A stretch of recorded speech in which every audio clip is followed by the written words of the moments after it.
You're listening to an Airwave Media Podcast.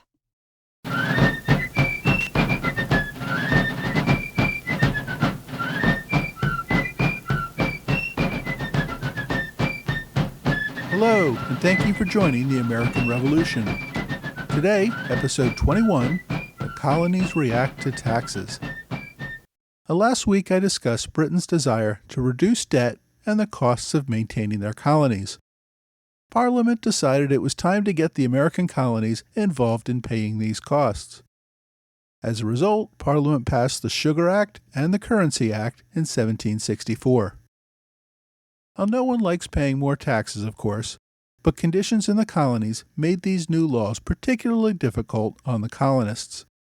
The end of the war had led to economic depression in the colonies. All that money that had been flowing into the colonies during the war was drying up. Military contractors and militiamen with payroll money to spend had been a boon to colonial businesses. Now virtually all of that was gone. With the war in Europe now over, many merchants began to invest in new ships and inventory to take advantage of expected trade. Yet debt in Britain and Europe meant that demand for colonial goods also fell. In 1763-64, many merchant firms went bankrupt, thus contributing to the economic problems. Veterans returned home looking for work and finding none. Unemployment reached dangerous levels. Plantation owners in Virginia found themselves in particular trouble as tobacco prices plummeted. Credit in London dried up and demands for payment of old debt increased. The end of the 7 Years' War in Europe led to a collapse in grain prices, which in turn caused commodity traders in Amsterdam to take huge losses and a banking crisis. Amsterdam bankers, who held much of Britain's debt, began calling in loans, creating a cash shortage in London. This led London creditors to make concerted efforts to collect from their debtors in the colonies. So, as British cut back on military spending in America, private creditors demanded repayment of loans. The Currency Act prevented colonial governments from creating paper money, and trade restrictions of the Sugar Act prevented merchants from bringing in hard money from other parts of the world. Another traditional source of relief in such tough times, land speculation, was largely curbed by the prohibition on settlement west of the Allegheny Mountains. The only colonists settling west of the Alleghenies were illegal squatters who were not going to pay eastern land speculators. Even worse, Pontiac's War was still in its late stages, meaning that many western settlers were still seeking refuge and needed the economic support further east. Ever-decreasing available land east of the mountains was revitalizing old rivalries that had been put aside during the war. Border disputes between New Hampshire and New York, as well as Connecticut and Pennsylvania, flared up again. Pennsylvania and Maryland returned to internal power struggles between the governor and legislature. Even tiny Rhode Island was hopelessly divided by political faction. It did not help matters in New England that a financial crisis exploded in January 1765. There were no banks in North America at this time, and as a result, private men of substance, trustworthy members of the community, would often take deposits and offer interest-bearing notes to the depositor. Nathaniel Wheelwright ran the largest such enterprise in New England. From a prominent New England family, Wheelwright was a well-respected merchant and trader. He greatly increased his substantial wealth as a contractor during the war. Like many merchants, though, Wheelwright had overextended himself and regularly took financial risks in order to increase his profits. In the post-war recession of 1764, Wheelwright found himself undercapitalized and unable to pay his debts. Faced with imminent scandal and debtor's prison, Wheelwright skipped town in January 1765 and headed for the island of Guadalupe in the Caribbean, where he died a few months later. The Wheelwright bankruptcy hit New England harder than any of the recent acts of Parliament.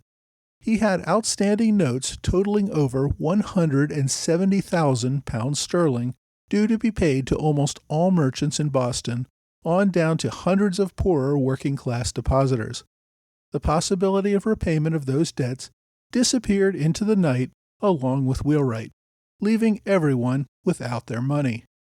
The sudden disappearance of £170,000 in the already cash-strapped colonies sent shockwaves through the economy. Depositors suddenly found themselves unable to pay off the other debts, and debtors' prisons began to fill, and bankruptcy court filings swelled.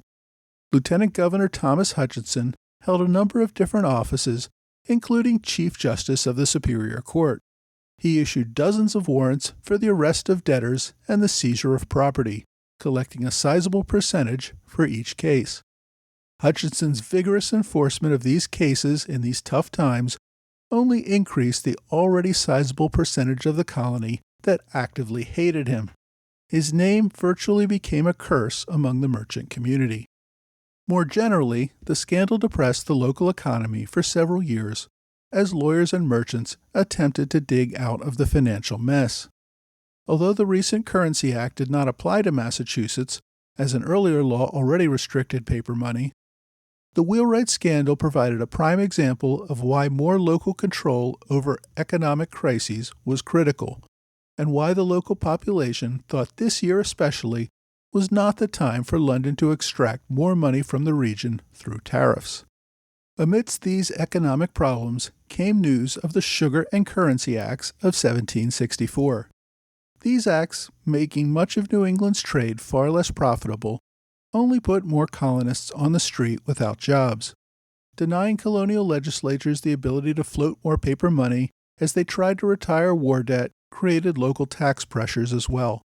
The resulting currency deflation only made it harder for debtors to make repayment. The colonial response to the new laws was in part practical. You cannot drain more money out of the economy just as the time we're sinking into a post-war depression, and in part ideological. Parliament has no right to place restrictions on the colonies. Almost no one thought Parliament's 1764 acts were good policy. The Massachusetts Bay Colony had the most to lose from the Sugar Act. Boston merchants controlled virtually all of New England's trade, despite the current economic downturn. One of the first men to make a principal argument against the new laws was James Otis. The Massachusetts lawyer who we last saw in episode 17 had opposed British attempts to use general warrants to look for smugglers in 1761. Now in 1764, Otis published The Rights of the British Colonies Asserted and Proved in response to the Sugar Act. The work itself is rather abstract, not even referencing the Sugar Act, the British Parliament, or the power of taxation. Rather, it discusses generally the right of the people in a society to have a government that meets their needs. It borrows in social contract theory expressed by British philosophers such as Thomas Hobbes and John Locke, and expresses in general terms that tyranny is bad. In the context of the debate, though, it was taken as advocacy for the idea that colonial legislatures, which are true representatives of the people, were the ones empowered to make such decisions. Any attempt by any other body to raise revenue, including Parliament, was tyranny and a violation of fundamental rights. In a series of subsequent articles where Otis attempted to debate with opponents, he ended up muddling his arguments even more. As a result, little came of it. We mostly remember the essay because many of its basic principles eventually found their way into the Declaration of Independence. Those writings did help cement Otis's reputation as an early leader opposed to Parliament's colonial policies. Boston's Society for Encouraging Trade and Commerce raised a more direct objection. The society was a group of merchants, much like the Chamber of Commerce today. The society sent instructions to the Massachusetts General Court to express concerns to Parliament about the harm the Sugar Act would cause the colony. Among the more practical concerns was a larger point about where all this was leading. Quote, "But what still heightens our apprehension is that these unexpected proceedings may be preparatory to new taxations upon us. For if our trade may be taxed, why not our lands? Why not the produce of our lands and everything we possess or make use of? This, we apprehend, annihilates our charter right to govern and tax ourselves. It strikes at our British privileges, which, as we have never forfeited them, we hold in common with our fellow subjects who are natives of Britain. If taxes are laid upon us in any shape without our having a legal representation where they are laid, are we not reduced from the character of free subjects to the miserable state of tributary slaves?" End quote. This was soon to be the familiar argument against taxation without representation. If Parliament could levy revenues on the colonies, and the colonies had no voice in Parliament to object, Parliament's taxes could only grow in form and size without check. Therefore, Parliament had no such authority.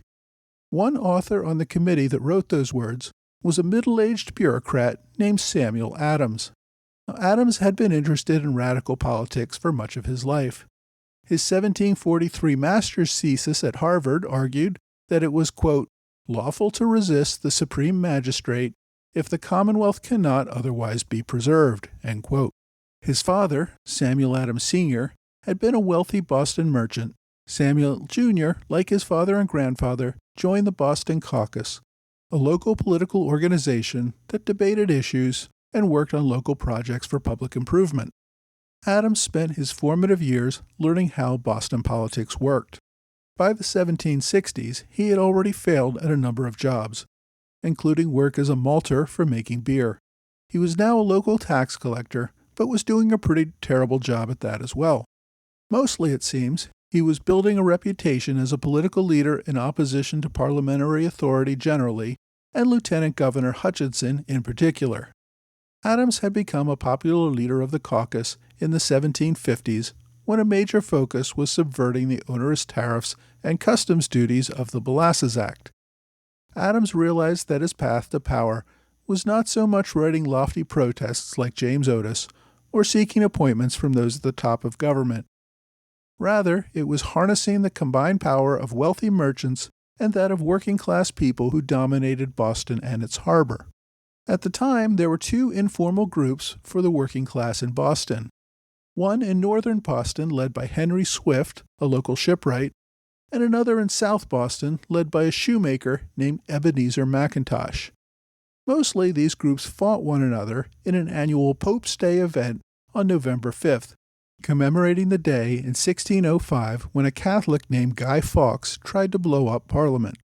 In strongly anti-Catholic Boston, the day had been celebrated as a day to attack Catholics generally, and the Pope specifically, often burning him in effigy at a citywide event. But since there were no Catholics in the city, the event had become an excuse for a drunken party. Over the years, the rivalry between the North Side and South Side gangs resulted in massive brawls that usually left many injured and occasionally a few dead. Needless to say, the groups did not mix together much. When they did, it usually led to blows. Adams, however, had friends among both groups and was well respected in both North and South Boston. It was a testament to his political influence among the working classes. Adams not only worked with merchants and the elite to issue protests over the Sugar Act, he was slowly building a political base of power among the poorer working class of Boston, hoping to harness that to use against government elites like Governor Bernard and Lieutenant Governor Hutchinson, as well as Parliament's anti-colonial policies. But as I said, almost all colonists across the colonial political spectrum opposed the Sugar Act. Even Lieutenant Governor Hutchinson, though less outspoken, made clear his objections to Parliament's actions as well. In addition to his multiple political offices, Hutchinson was also a merchant trader and had much to lose from the new law. However, when he wrote London about the colony's concerns, he focused on the hardships the new law caused.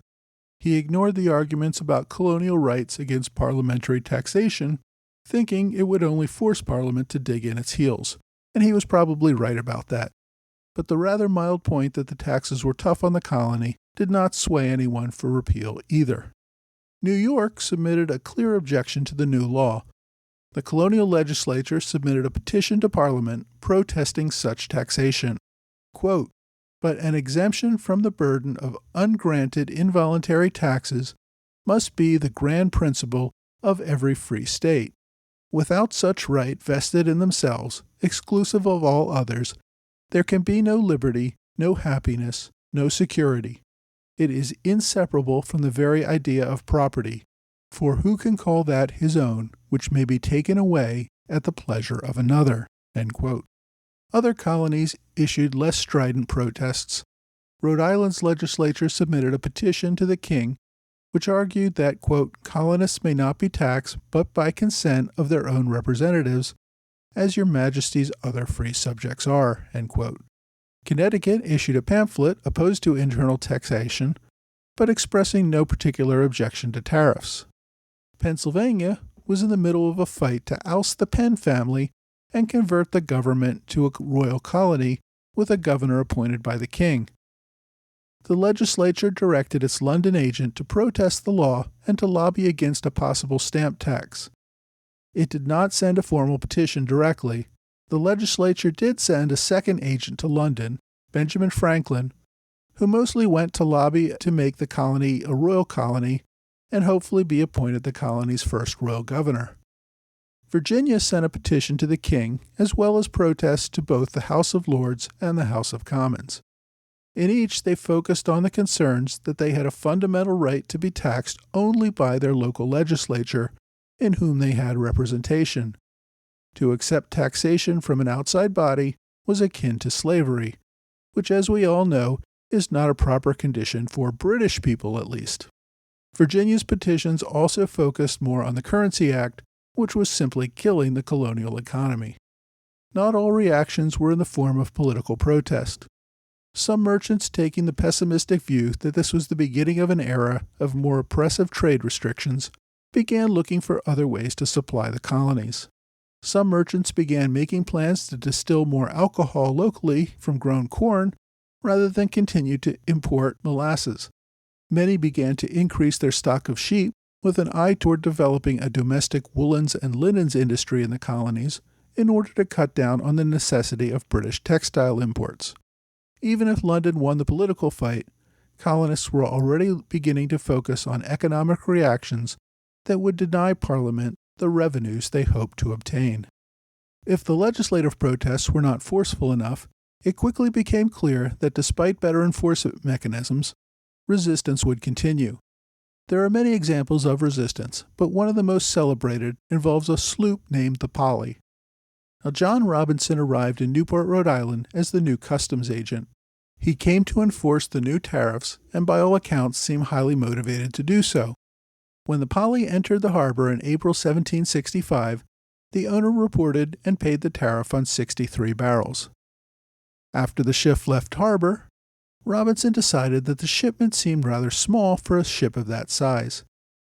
He boarded the Maidstone, a British man of war, which caught up with the Polly at Dighton in Massachusetts. While not part of the legislation itself, Grenville had also sent 12 Navy vessels freed up by the end of the war to be assigned to the east coast of America looking for merchant ships trying to evade tariffs. The Navy had authority to board vessels, demand inspections of cargo, and impound ships in violation of trade laws. Because ships' officers and men received a share of any seized vessels and cargo, they had every incentive to act aggressively and capture whatever they could.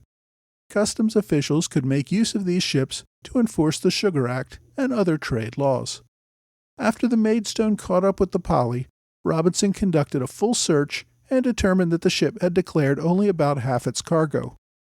Pursuant to law, the vessel would be seized and sold. The ship's crew refused to assist, and nor could Robinson find anyone else in the area to return the ship to Newport. He left an assistant in charge and returned to Newport himself to collect a crew. Before he could return, about 40 men with blackened faces boarded the ship and removed the cargo, along with just about anything else of value. They also damaged the vessel to prevent it from being sailed back to Newport. When Robinson returned with sailors and Marines, he asked the local justice for writs of assistance so he could find the thieves. The justice refused and told him he could not issue the writs. The justice further informed him that he and the 40 Marines and 30 sailors with him were in danger of being attacked by armed unknown men. Robinson wisely gave up his pursuit of the attackers and returned to the Polly to attempt to put it in condition to sail back to Newport. But before he could effect the repairs, the sheriff arrived with a warrant for his arrest. The ship's owner had filed a complaint against him for damages. Robinson spent 3 days in jail before the surveyor of customs could arrive with bail. Under the protection of the British man-of-war, Robinson was able to make the ship seaworthy and removed it from Dighton. He hoped to sail it to Halifax for condemnation so it could be sold. However, Massachusetts Governor Bernard intervened to protest its removal from local courts. The legal wrangling continued for over a year before the Polly was finally condemned and sold. The story is emblematic of the problems custom officials had in enforcing this highly unpopular law. They could be subjected to mob justice and face harassment by local authorities who also opposed their actions. The merchants were respected members of the community who provided most of the jobs. Customs officials were seen almost as thieves, pulling money out of the economy unjustly. Without the backing of the British Navy on just about any significant action, there was no way they could do their job properly. Resistance was rarely violent, but it clearly existed at all levels, from the governor to the merchants, to the courts and sheriffs, to the common people in the streets. Everyone clearly opposed the tariffs and would do whatever they could to make them unenforceable. Next week, Parliament adds more fuel to the fire with the passage of the Stamp Act and Quartering Act.